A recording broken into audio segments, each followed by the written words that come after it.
দুর্নীতিকে দেশের সবচেয়ে বড় সমস্যা উল্লেখ করে প্রধান উপদেষ্টা ডক্টর মোহাম্মদ ইউনূস বলেছেন, এর থেকে খুব শিগগিরই বের হয়ে আসতে হবে। রাজধানীর চীন মৈত্রী সম্মেলন কেন্দ্রে বাংলাদেশ অ্যাডমিনিস্ট্রেটিভ সার্ভিস অ্যাসোসিয়েশন আয়োজিত এক অনুষ্ঠানে এসব কথা বলেন তিনি। ভৌগোলিক সুবিধা ব্যবহার করতে পারলে বাংলাদেশের ভবিষ্যৎ উজ্জ্বল হবে বলেও মন্তব্য করেন প্রধান উপদেষ্টা। রিপোর্ট করেছেন মাজারুল হক মহাজির। জুলাই আন্দোলনে যারা বাংলাদেশ অ্যাডমিনিস্ট্রেটিভ সার্ভিস অ্যাসোসিয়েশনের বার্ষিক সম্মেলনের নৈশভোজে যোগ দেন প্রধান উপদেষ্টা সহ অন্তর্বর্তী সরকারের অন্যান্য উপদেষ্টারাও। রাজধানীর চীন মৈত্রী সম্মেলন কেন্দ্রে প্রশাসনিক কর্মকর্তাদের উদ্দেশ্যে দিক নির্দেশনামূলক বক্তব্য রাখেন উপদেষ্টারা। ডক্টর মোহাম্মদ ইউনূস স্যারের মতো যখন একজন নোবেল লরিয়েট আমাদের মাথার উপর থাকেন। এ সময় তথ্য উপদেষ্টা নাহিদ জানান, সুষ্ঠু নির্বাচন কিভাবে হয় তা হয়তো ভুলেই গিয়েছে এদেশের প্রশাসন। এটি এখন আমাদের সবচেয়ে বড় চ্যালেঞ্জ। বাংলাদেশ দীর্ঘ সময় ধরে সুষ্ঠু নির্বাচন দেখেনি। গণতন্ত্রের পথে আবার উত্তরণের জন্য একটি সুষ্ঠু নিরপেক্ষ নির্বাচন উপহার দেওয়া এবং কেবলমাত্র এই সুষ্ঠু নিরপেক্ষ নির্বাচন উপহার দেওয়ার মধ্য দিয়েই আমি মনে করি প্রশাসনের যেই অপকর্ম ছিল বিগত সময়ে তার কাফফারা হওয়া সম্ভব। বক্তব্যে প্রধান উপদেষ্টার বার্তা স্পষ্ট, দুর্নীতি থেকে উদ্ধার পাওয়া ছাড়া কোনো গতি নেই। দুর্নীতি থেকে মানুষ বের হয়ে এসছে, এটা সম্ভব, এটা অসম্ভব কিছু না, এটা বলা হচ্ছে না, শুধু চেষ্টার দরকার। টানা সপ্তমবারের মতো বেস্ট টিস্যু পেপার ব্র্যান্ড হিসেবে স্বীকৃতি পেয়েছে বসুন্ধরা টিস্যু। শুধু আমাদের প্রতিজ্ঞার দরকার যে আমরা এটা করব। এটা ছাড়া আমরা যত মিষ্টি কথাই বলি সব অসার। দুর্নীতি থেকে আমাদের বের হতে হবে এবং শিগগিরই হতে হবে। অপেক্ষা করলে হবে না। অপেক্ষা করলে এই আমাদের সমুদ্রও কোনো কাজে লাগবে না, আমাদের পর্বতও কোনো কাজে লাগবে না। আমাদের তরুণদেরকে আমরা জাহান্নামে ফেলে দিলাম, তারা কোন জাহান্নামে চলে আসলো। অবস্থানগত সুবিধা আদায় করা গেলে বাংলাদেশের অর্থনৈতিক অগ্রগতি কেউ থামাতে পারবে না বলেও জানান তিনি। আমাদের কি অপূর্ব সুযোগ, আমাদের সামনেই বিস্তীর্ণ মহাসাগর, আমাদের উপকূল ভূমি, সাগরের সঙ্গে আমাদের লাগোয়া উপকূল, এই একটা মস্ত বড় সুযোগ। পৃথিবীর দরজা আমাদের সামনে খোলা। আমরা দিন ব্যবহার করতে জানিনি, এখন যে মুহূর্তে এটার ব্যবহার শুরু করব, আমাদের অর্থনীতিকে লোহার দড়ি দিয়ে বেঁধে রাখতে পারবে না। বাংলাদেশকে আটকে রাখার কোনো ক্ষমতা কারো নাই। আমরা মহা সৌভাগ্যবান এক জাতি, তার অবস্থানের কারণে। সেই জাতির দুঃখ কেন থাকবে আমি বুঝতে পারি না। দক্ষ জনশক্তি গড়ে তুলতে প্রশাসনের কর্মকর্তাদের উদ্যোগ নেওয়ার আহ্বান জানান প্রধান উপদেষ্টা। জেলা ভিত্তিক ভালো কাজের র‍্যাঙ্কিং চালু করার কথাও জানান ডক্টর ইউনূস। মাসহারুল হক মুহাজির, এটিএন বাংলা, ঢাকা। আইন শৃঙ্খলা পরিস্থিতি নিয়ন্ত্রণের উপরই সরকারের সফলতা ব্যর্থতা নির্ভর করছে জানিয়ে প্রধান উপদেষ্টা সারা দেশের আইন শৃঙ্খলা পরিস্থিতি ঠিক রাখতে ডিসিদের কঠোর হওয়ার নির্দেশ দিয়েছেন। অতিথি নয়, প্রশাসনের ক্যাপ্টেন হিসেবে কাজ করতে চান বলে তিনি জানান। 3 দিনের জেলা প্রশাসক সম্মেলনের উদ্বোধনী অনুষ্ঠানে ডক্টর ইউনূস বলেন, সরকারের কাজ হয়রানি রোধ করে জনসেবা নিশ্চিত করা। নতুন পাসপোর্ট করতে পুলিশ ভেরিফিকেশন লাগবে না বলেও জানান প্রধান উপদেষ্টা। আমরা যেহেতু এমন পরিস্থিতি এসেছি, এটা ল এন্ড অর্ডার, একটা শান্তি শৃঙ্খলা বজায় একটা মস্ত বড় ইস্যু হয়ে গেল। এটাতে আমরা কি পরিমাণ অগ্রসর হলাম, কি করণীয় আমাদের, এটা একটা 1 নম্বর বিবেচ্য বিষয় আমাদের ল এন্ড অর্ডার। এটা যাতে আমরা বিফল না হয়, কারণ এটাতে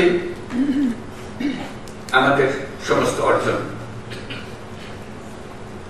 সফলভাবে অর্জন করতে পারে অথবা বিফলতায় পর্যবসিত হতে পারে। সেটা কি কোঅর্ডিনেশন করলে, কিভাবে করলে, এটা নিয়ে এই সম্মেলনে আলোচনা হোক। ফিরে যাওয়ার পরে যেন এটা আর বোঝাবুঝির মধ্যে কোনো গলদ না থাকে। স্বৈরাচারের পতনে ভোটের মাধ্যমে সঠিক নেতৃত্ব বাছাই করার সুযোগ এসেছে বলে মন্তব্য করেছেন বিএনপির ভারপ্রাপ্ত চেয়ারম্যান তারেক রহমান। তিনি বলেন, দলকে পুনর্গঠনের পাশাপাশি মানুষের ভোটের অধিকার প্রতিষ্ঠার সময় এসেছে। নড়াইল জেলা বিএনপি সম্মেলনে ভার্চুয়ালি যুক্ত হয়ে তারেক রহমান বলেন, পতিত স্বৈরাচার রাষ্ট্রের প্রতিটি প্রতিষ্ঠান ধ্বংস করেছে, এসবের মেরামত করতে হবে। দুঃসময়ে বিএনপি সবসময় মানুষের পাশে ছিল, আগামীতেও থাকবে বলে জানান তিনি। কামরুজ্জামান রাজীবের রিপোর্ট। দীর্ঘ 8 বছর পর নড়াইল জেলা বিএনপির সম্মেলন, তাই উৎসব আমেজে নেতাকর্মীদের মিলন মেলায় পরিণত হয় সম্মেলনস্থল শহরের শিল্পকলা একাডেমি প্রাঙ্গণ। দল পুনর্গঠনে দীর্ঘদিন পর এই সম্মেলনকে ঘিরে নড়াইল বিএনপি নেতাকর্মীদের মধ্যে ছিল উৎসাহ উদ্দীপনা।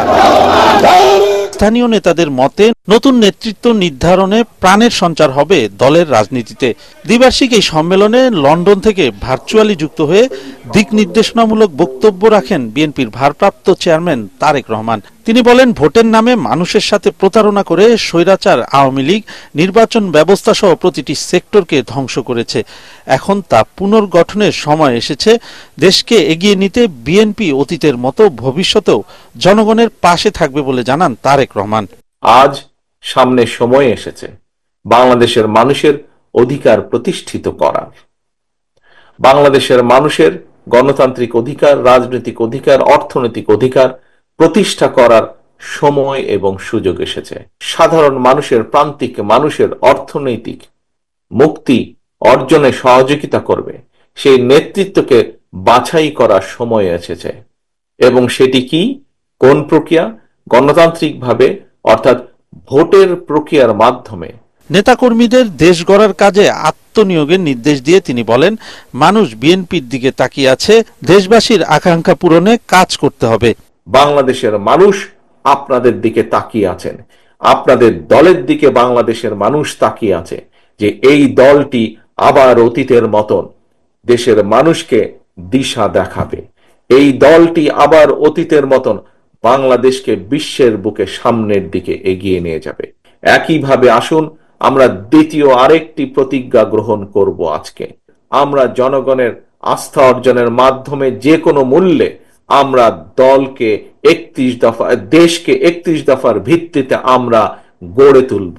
গণতন্ত্র ও মানুষের অধিকার প্রতিষ্ঠার সংগ্রামে ঐক্য ধরে রাখার আহ্বান জানান বিএনপির ভারপ্রাপ্ত চেয়ারম্যান। আমরা উপস্থিত এখানে কামরুজ্জামান রাজীব, এটিএন বাংলা। আগামী জাতীয় নির্বাচনকে সামনে রেখে কেউ ক্ষমতার অপব্যবহারের চেষ্টা করলে দেশে আরেকটাও গণবিপ্লব হবে বলে হুঁশিয়ারি দিয়েছেন জাতীয় নাগরিক কমিটির মুখ্য সংগঠক সার্জিস আলম। গণ অভ্যুত্থানের কারিগররাই আগামীর বাংলাদেশের নেতৃত্বের সামনের সারিতে থাকবে বলে মনে করেন তিনি। নারায়ণগঞ্জের সোনারগাঁয়ে নতুন রাজনৈতিক দল গঠনের মতামত সংগ্রহের সময় সার্জিস আলম জানান, চলতি ফেব্রুয়ারিতেই দেশে ছাত্রদের নতুন রাজনৈতিক দলের ঘোষণা হবে। নারায়ণগঞ্জ প্রতিনিধি আব্দুস সালামকে সাথে নিয়ে রিপোর্ট করেছেন আদিন সচিব।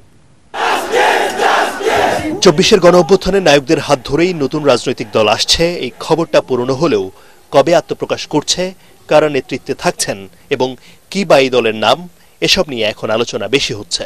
জন আকাঙ্ক্ষার রাজনৈতিক দল গঠন করতে বেশ কিছুদিন ধরেই জনমত সংগ্রহ করছে বৈষম্য বিরোধী ছাত্র আন্দোলন এবং জাতীয় নাগরিক কমিটি। তারই অংশ হিসেবে নারায়ণগঞ্জে যান গণ অভ্যুত্থানের কারিগররা।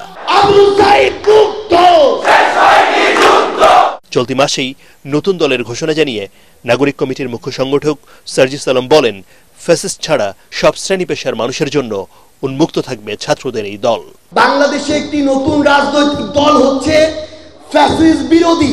যে কোনো দলের, যে কোনো মতের, যে কোনো ধর্মের, বয়সের, শ্রেণীর মানুষের জন্য এই দল সব সময় উন্মুক্ত থাকবে।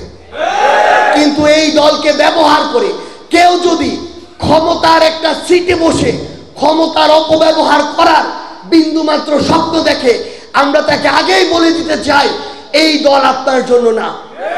এই দল হবে আগামীর বাংলাদেশের জন্য, জনগণের জন্য। ছাত্র জনতা ক্ষমতামুখী না। ক্ষমতামুখী যদি হতো, 5ই আগস্টে ছাত্র জনতা যদি নির্ধারণ করত এই ছাত্র জনতাই সরকার গঠন করবে, বাংলাদেশের কোন রাজনৈতিক দলের তার বিপক্ষে গিয়ে কথা বলার মতো স্পর্ধা ছিল না। সার্জিস আলম বলেন, যারা গণ অভ্যুত্থানে নেতৃত্ব দিয়েছেন তারাই নতুন বাংলাদেশে নেতৃত্বের সামনের সারিতেই থাকবেন। তবে কেউ যদি আগামী নির্বাচনকে কেন্দ্র করে ক্ষমতার অপব্যবহার করে, তাদের বিরুদ্ধে গণবিপ্লবের হুঁশিয়ারি দেন তিনি। যদি এই নির্বাচনটিকে যে কোনো শক্তি, যে কোনো পক্ষ, যে কোনো গোষ্ঠী এই নির্বাচনকে সামনে রেখে বিন্দুমাত্র ক্ষমতার অপব্যবহার করার চিন্তা করে, বিন্দুমাত্র প্রভাবিত করার চেষ্টা করে যে কোনো বাংলাদেশের একটি সেন্টারে, তাহলে ওই সেন্টারটি হবে আমাদের পাল্টা আরেকটি অভ্যুত্থানের ক্ষেত্র। এই নির্বাচন বাংলাদেশের অর্ধ শতাব্দীর ইতিহাসের সবচেয়ে সেরা স্বচ্ছ নির্বাচন হতে হবে। পথঘাট, দোকানপাটের চাঁদাবাজি এবং সিন্ডিকেট বন্ধ করতে সবাইকে ঐক্যবদ্ধ হওয়ারও তাগিদ দেন জুলাই বিপ্লবের এই নেতা। কেউ যদি ব্যুরো রিপোর্ট, এটিএন বাংলা।